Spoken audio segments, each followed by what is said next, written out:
You're on Long Final, Ireland's aviation podcast from Squawk 7000.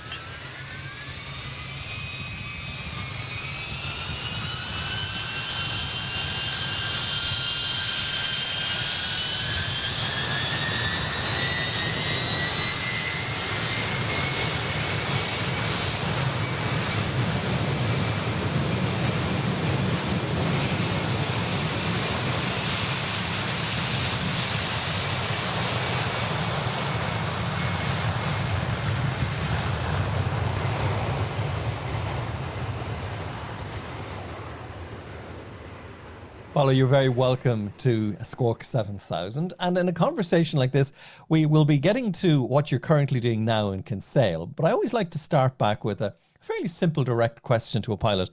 What was the last time you were in command of an aircraft? That would have been March the 26th, 2020, when me and the crew flew the Airbus 320 from Johannesburg to Cape Town, then Cape Town back to Johannesburg. That was actually the last flight before South Africa went into lockdown at midnight. And, unbeknown to me and the rest of my crew, we didn't know it was our last flight. We got back to the parking garage. We all said, okay, guys, see you around, and we will see you in about a month or two. And that was it. And that was it. And that's when my flying career came to a sort of unplanned sort of halt, put it that way. You say your flying career has come to an end. Have you made the decision then just simply that not to revalidate licenses and to go back? That's also a good question, Michael. This is the first time that my age has worked in my favor. I'm almost 60. And I thought, Paulo, you've been flying since you were 13. And I'm still here to talk about it. And I made peace with what I have flown and what I've done in the aviation. And now it's time to move to Ireland. Still be involved with aviation, but on the sort of, which we'll get to, on the aviation cafe side. We'll mention it straight away because it's worth talking about, and that's the Flying Poet. Are you a poet? After a few strong coffees and maybe something in the coffee, yes, I am. That's a joke. I know, I'm the flying side, not the poet side. Yeah. And what was the inspiration for that? Because if people will have a look at the link, we'll put it up in the program notes to the website. It looks fascinating. There's lots of aviation memorabilia as well as, I'm presuming, good coffee. Yes, it is. The history of the aviation cafe pub is that I was one of the founder members of an aviation bar, which is still going in Johannesburg to this day, Hi-Flyerz Aviation Bar. And that idea came from a very, very close friend of mine, Les Marble, in 1997, who said we should open an aviation bar, which we eventually did in 2001. So besides then flying for the airline, South African Airways, we were running a bar along with myself, Les, Sandy Sarantos, and even over, there were four of us running the place. And as time progressed to March last year, when my aviation career came to an end, I thought, wow, Ireland's calling. Time to move to Ireland. My eldest son's been living in Dublin for 17 years. I've been in and out of Ireland since 2005. We have the EU passports. And the whole motivation was to take that idea of the aviation bar in Johannesburg and move it into Ireland, but in a small, tiny cafe. We had quite a big place in Johannesburg. And that's the whole motivation behind how I got to the Flying Poet. And managing or maintaining a theme of aviation, because it's interesting, it doesn't just attract pilots, it attracts people, the general public actually have a bit of a curiosity about things to do with flying, don't they? Absolutely. That's a extremely valid point there, Michael. A lot of people that aren't really exposed to aviation, especially since after 9/11, nobody can access the cockpit doors. Nobody can talk to the pilots, and so it goes on. Now, what this does is that it brings people into the cafe. They see all the pictures on the wall. Oh, were you a pilot? Yeah, and I give them feedback and they answer me questions. And then, what this has done for me in Kinsale is that a lot of sort of pilots from all sorts of spheres of life are crawling out the woodwork, and they're approaching the cafe. They're giving me things to hang up. They are So slowly, as people hear of the Aviation Cafe, the Flying Poet, the paraphernalia, the pictures are just going to increase. And it's all about what I want to do here is, it's not for myself in aviation, it's to build Irish aviation history. I need people from Ryanair, Aer Lingus, air traffic controllers, whatever you do in aviation, either email me, send it to the Flying Poet with the details. I'll put it up on the wall and create a history of Irish aviation. And of course, as you say, once the person is standing there looking at something with a cup of coffee in their hands, they tend to open up and chat. So I wondered, did you get any work done? No, don't tell my wife that. Yeah, it is. The distractions are a lot. And, when I used to fly airplanes, that was one of the things we were taught to do, is to manage distractions. Yes. And I find in a cafe, when I'm sitting down to do some emailing or some admin, you get the distraction. So then you have to work out, okay, who's more important? And that's when the customer is the important person. So you put your admin away and you go and meet the customer and you talk. And the next thing you know, I'm talking to a person that's involved in aviation. The one gentleman I met I think he's the chairman of the Irish Historical Aviation Society. Oh, yes, indeed, yeah. So it's amazing the sort of people that are slowly, that I'm slowly meeting. Your timing for opening might be, well, it was a tough one, wasn't it? People said, Paulo, what are you doing opening a cafe in the middle of a pandemic? So what I normally say is, listen, guys, I'm not opening it in the middle of a pandemic. I'm opening it towards the end of the pandemic. And that's the way I'm looking at it, especially with with the vaccines that are rolling out so quick in Ireland. It's no good buying something after the pandemic. It's too late. So it's towards the end of the pandemic. And I've given myself a few months to find my feet around the whole sort of business thing in Ireland, running a cafe in Ireland. So when the pandemic has gone, or let me rephrase it, when the pandemic is under control and things are almost back to normal, there won't really be a normal, but things are back to sort of normality, then we should have ironed out most of the small little snags that comes with a cafe, So it's mostly takeaway is the experience that people have at the moment anyway, yeah?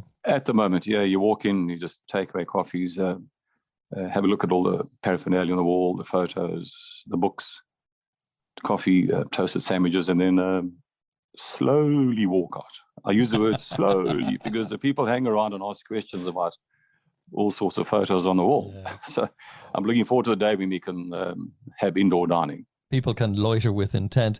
Paulo, what's your favorite piece of memorabilia that's currently there? The favorite piece, also a very good question. All of it is favorite, but I think what sticks out it really brings to my attention is the picture of my daughter. So it's a fairly big picture, a canvas picture. She's now 16, but when she was 11, I put her on the 330 simulator in Johannesburg. So she's in the left-hand seat, getting airborne out of Cape Town. She's holding the sort of side stick in her left hand. Her right hand is holding a chin, and there's a good shot of her flying the 330. So I would say, personally, that's my favorite photo. Then I also have the 747-400 photos that when SA shut down the 747-400 fleet, we had a party at Hi-Flyerz in Johannesburg. All the guys signed the photo, which is up on the wall. Same with the 737-800 fleet. So there's a lot of photos that are interesting, when one pays attention to what's on the wall. Okay, let's go back a little bit then. We've talked about your last flight, and I suppose to find out a little bit more about your first flight. You were born in Zambia. Where was the airplane? Where was the airport, and what were you doing? Yeah, born in Zambia in 1961, and ever since a very, very, very young age, I was always interested in aircraft. And I grew up in a place called Chingola, and the airfield was Kasompi. Started flying there when I was 13, maybe 4 hours in a 172. And then I went up to the Cherokee 140, which was a lot easier to land than a 172, being a low wing with a ground effect. And so went solo illegally when I was just over 15. I said it illegally when I was 15. And that's where it all started, the aviation career. What was Zambia like in 1961? If you were born then, you're flying maybe 13 years later or so. It was a country going through an enormous amount of change. It was, and especially in the aviation sector. What I remember as a kid was the unavailability of avgas. That was the main thing, fuel. There would be deliveries to Ndola Airport only, avgas, nothing to Chingola or nothing to Kitwe. So my instructor, very fine gentleman by the name of Taffy Hughes, he used to always make some sort of plan. Load up his Vinet, what I think you guys call here, drive to Ndola and give the refueler there or the manager of BP Ndola something in a brown envelope to load the Vinet full of avgas drums. So at least we could fly back in Chingola. And that's what I remember. The clubhouse, obviously, was a massive, massive social outlet in those days. The photos on the wall. It was just, it was great growing up in those sort of early aviation days in Zambia, in Chingola. Great. I've had the pleasure of flying in Zambia, and the memories that I have include the countryside and the landscape, and also, strange to say, but a sense of isolation sometimes. How does that work for a pilot? Well, you must remember most of my flying took place prior to GPS. So it was always the Mark 1 eyeball, if I can use that word. And I was always taught to make a deliberate error in your navigation because the NDBs, even though they were on the chart, they weren't really working. Same with the VRRs. And you only got the main sort of navigation section between Lusaka and Ndola. If you went east or west, there was actually nothing out there. So you'd sort of set a heading, a deliberate error, then pick up either a road or a river and follow that to your destination, which only got worse in winter, because in winter, the guys used to burn the trees to make their charcoal. And there was no rainfall, so you used to get that incredible haze that used to sit at about like level 100. But peering straight through it, you would see nothing, just this smoke haze just before the rain started. So the trick there was deliberate error, pick up a road, river, or a railway line if you could see it, and follow it to your destination. That gives you a very good foundation, doesn't it, in terms of pilot skills and airmanship? Absolutely. And even to these days, towards the last of my flying, I always used to peer out the window and pick up landmarks. Oh, that's that river. And I mean, one little story going back a good few years ago when I was flying out of Botswana, we were flying a King Air F90 into Mfui, which is in the Luangwa National Park of Zambia. And I knew that area very well, especially the Luangwa River. I knew that at a particular spot, you'd get that oxbow. And if you're on that heading, Mfui International Airport, in those days it was called, will be right in front of you. And it was a fairly big piece of tar. I forgot the sort of runway length, but it was maybe 2,000 meters. You can't miss it. But on this day in the F90, we're on the descent, and I've got the Oxbow Lake right next to me, and I cannot see the airfield. It was a beautiful day, just high, sort of altocumulus, crystal clear vision, crystal clear conditions. And I said, no, man, this airfield, where is it? I mean, obviously, NDB's not working, nothing's working. And I looked to the left in between the fuselage and the left engine, and I was bang right overhead in Mfui International Airport. It just shows you, I think, the airfield was lying obviously in a dark cloud shadow. That's why I didn't see it. It was hiding. Weather challenges in Africa. What were the weather challenges for a pilot? I would say visual. Maintain, descend down to your MSA. If you see nothing, well, then go home or divert to your, that was the sort of golden rule of flying around Africa. If you can't see, and especially, when you're young, when you start flying, you always think, I'll just descend a little bit more, or I'll just push it here or push it there. And eventually the consequences are not good. But it was drummed into me by my instructor, or Taffy, to MSA, descend if you see nothing, or if you're unsure, just divert, go somewhere else or go home. Absolutely. Exactly, yeah. Absolutely. Do you still have your first logbook? Yeah, I've got all the logbooks still, and they're in the bookshelf in the Flying Poet. Any memorable flights that get a red asterisk in them, ones that you remember? Well, I always used to put a little star next to weather-related flights, thunderstorms, turbulence, diversions in my early days, because to me, weather, having no radar or not even knowing how to use a radar was always a sort of concern to me. But the one flight, not weather-related, was flying Wilbur Smith from Victoria Falls to Lusaka to Mpuhi, the famous author. Author, yeah. Yeah, but mainly my sort of little stars were near weather. And as I progressed through aviation into the airline flying, which is more controlled, you're flying with other people, and you can sort of make collective decisions on the flight deck as to what the weather's doing, where we're going. I find that a lot more manageable. You're part of a team. Exactly. You mentioned going solo at the young age of 15 years and 1 month. When did you first get paid to fly?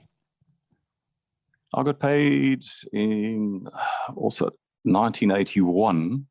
I was flying a Cessna 182 from Chingola for a construction company.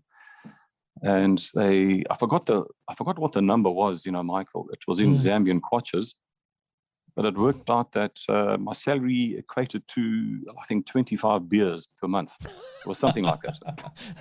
Yeah, so good 25 beers, there's the X amount of kwaches I was getting. So, I was living with my grandparents. I was young. So the main focus there was on beer. But it's also, it's a very significant moment when somebody finds that they're now a commercial pilot and that somebody's going to pay you for something you love to do. Absolutely. And again, I always go back to my instructor, Taffy Hughes. He said he was a RAF engineer, worked on javelins, and he got a PPL, got his instructor's rating. And he always said, Paulo, if you want to be a commercial pilot, the first thing you do, you don't become a prima donna. And secondly, you always respect the engineers. So I've never forgotten his words. And he brought me up the right way. He didn't pull punches. When I was getting a bit gung ho, he really let me have it at a young age, which was good. I deserved it, and that's why I'm still here today. Let's take it a little bit further then. You found yourself flying some very interesting aircraft, and I'd love to sort of give a bit of a name check to some of them, including the C-130. Yes, the C-130, we flew the civilian version, the Hercules, I think L-100. That was for SAF air freighters. And that aircraft was just outstanding, from landing in really, really basic bush trips in the Sudan to when we were empty, to flying up to level 310 and getting in the way of jet traffic. So they forced us down to go below sort of level, I think it was 280. But it was such a versatile aircraft, from flying in the European airspace to the Antarctica, which I've been to. The versatility of that aircraft was just unbelievable, And again, I use the word teamwork, because even though I was a co-pilot on the aeroplane, cockpit crew, flight engineer, load master, we all worked together. We used to load the pallets with the load master, strap the pallets, help engineers change generators, help engineers fix the APU. Not because you sit in the front, you put your feet up and have tea. We're all part of a team, which made the communication between us excellent, between the crews. We got to know each other on a personal level. The conversations in an aircraft like that with a crew that fly quite a long time, you have periods of silence which are acceptable, but you also have periods of good chat. Well, I can't tell you what we spoke about. I nearly got it out of you, Paulo. I almost got it out of you there. No, that wasn't going to happen. You tried. You're very, very good. Yeah, well, I mean, one must also steer away, because besides the sort of normal cockpit talk, one inevitably will steer towards a company.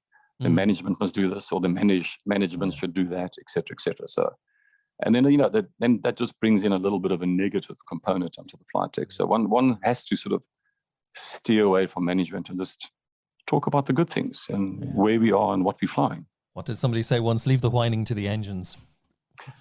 That's actually a very good phrase. I must remember it. Paulo, I'd love to capture, if I could, too, something that you've experienced many times, and that is sitting on the flight deck, looking out the window. Sunrise or sunset? What's your favorite? Well, sunset going into Johannesburg was in the summertime was not my favorite, because it's just laced with thunderstorms. But sunrise to me is always was always good, because the sunrise, you get that sort of, all the weather's gone, and you get that distinction between the horizon and you see the Earth's shadow sort of slowly depleting, and how nature made blue and orange go together, and how they just melt, how the colors melt into each other without a sort of definition. That to me was always just so mesmerizing. I even used to tell the guys I used to fly with, I said, you try and paint that. You try and paint orange and blue together and let them melt into each other. But nature had a wonderful way of doing that. So yeah, sunrises would be my top of my list. I flew for a company called Kalahari Air Services for 2 years, and my contract came up. And there were more sort of greener pastures in South Africa. So I lost a very good friend in aviation in 1990. And he was flying for a gentleman called Roger Foster, who now is the owner of South African Airlink. So I became Roger's second pilot on the King Air B100. That was in 1990. And I flew 2.5 years for, in those days, Foster Webb Air Charter. Obviously with the view of getting bigger and better, and while flying for Roger on the King Air, we used to fly from Lanseria to Gaborone for SAF Air freighters. And I used to fly the air crew that were doing the crew change from Gaborone to Luanda. So I started chatting to them, and as obviously the Herc always had my attention, and started the network process. And the next thing, after 2.5 years, I was with SAF Air freighters. And then from SAF Air, short 3 years, chasing money, Airlink opened up with all the Jetstream 41s. I was offered a position, direct entry on the Jetstream, with, I think in those days, like 3 times the money I was getting with SAF Air. So I jumped at that. And then 5 years later, SAA. I tried to get into SAA in 1993, but I think with my sort of language, I couldn't speak Afrikaans, et cetera, et cetera. And then in 96, I was too old because I was 35 and a half. So they eventually hired me when I was even older in 2000. How's the Afrikaans? Still not good. Tell me about the fleet you flew then in SAA. Started as a boy pilot, or what do they call us? P3s, P4s on the 747-400. About 16 months. Then from there, I went on to what I've always wanted to fly as a kid, the 737-200. Only on there for a short while, about 6 months. And thereafter to the 737-800 for about 6 years. And then on to the, at last, I can die in peace, onto the 747-400 for about 3 years. Then the 747-400 fleet was, SA were retiring the aircraft. So I moved on to the 340s, 340-200, 300, 600, and then eventually the 330. Then after having the Airbus concept in my sort of psyche, I think you say, I moved over back to the 737-800, the left-hand seat, and into the 320s left seat as well. With all of the flying that was going on, I'm curious about the day you decided to get into the hospitality business in South Africa. Do you remember that process? What happened? Yeah, I may have mentioned that, in 1997, I said this very close friend of mine, Les Marvel, said we should open an aviation bar. And in those days in South Africa, the only sort of pubs that were around were the Irish bars, Irish model bars, I should say, sports bars, English bars. It wasn't an aviation bar. And I thought that was a great idea. So I took that ball and ran with it. And I took, I think, about 7 or 8 developers. And then we eventually found the right guy, and we opened up in April 2001. Because while this whole idea was developing, I thought, we cannot open an aviation bar in a shopping center. You have to be close to an airfield. You have to see aircraft landing, et cetera, et cetera. That's for Johannesburg. And that's how it all started. So we started on a shoestring in April, the 6th of April, 2001. We opened Hi-Flyerz, which is still going. When it comes to Hi-Flyerz, 2005, we managed to procure a whole flight deck from a 747-200 that SA were busy, how can I say, I can use the word chopping up, it sounds a bit harsh. So we got that whole flight deck, and they built us a whole new pub on the premises, the landlords, and installed the 747-200 flight deck. which Boeing have told us it's the only pub they know in the world with an original 747 classic flight deck, which we've glassed off on the back. There's a glass door, you can walk into it, but we keep it under lock and key because it is a museum piece. So it's a wonderful, wonderful central feature of Hi-Flyerz. And now you're here in Ireland, and there is a place called the Flying Poet, which is collecting memorabilia. And I'm wondering, and our listeners can't see, but there might be a glint in your eye that you've got some more plans on what you want to do. Well, the cafe is nice and small. I always want to start something small and just keep it manageable. But I'm still looking for like the core of what the Flying Poet is, and it is definitely to sort of just promote Irish aviation, especially the history of Irish aviation. Should the Flying Poet really work out well, then another 2 or 3 aviation cafes will just sprout up somewhere that's more accessible to other members of the public, because Ireland really, Ireland's got such a rich aviation history. You know, I was driving around here in December, and there's so much history in Ireland, aviation history, which is not really out there. So through the Flying Poet and through other networks in aviation, I want to, and I'd like to promote Irish aviation history. That's the sort of thinking behind it, you know. I have a funny feeling we'll be talking again, Paulo, no doubt. And we wish you all the very best with the Flying Poet, and indeed with your time here in Ireland. And also maybe the possibility of seeing you back doing a bit of flying again soon. What do you think? I'm too scared to fly now, Michael. On your own, you mean? You want a crew of 2 with you?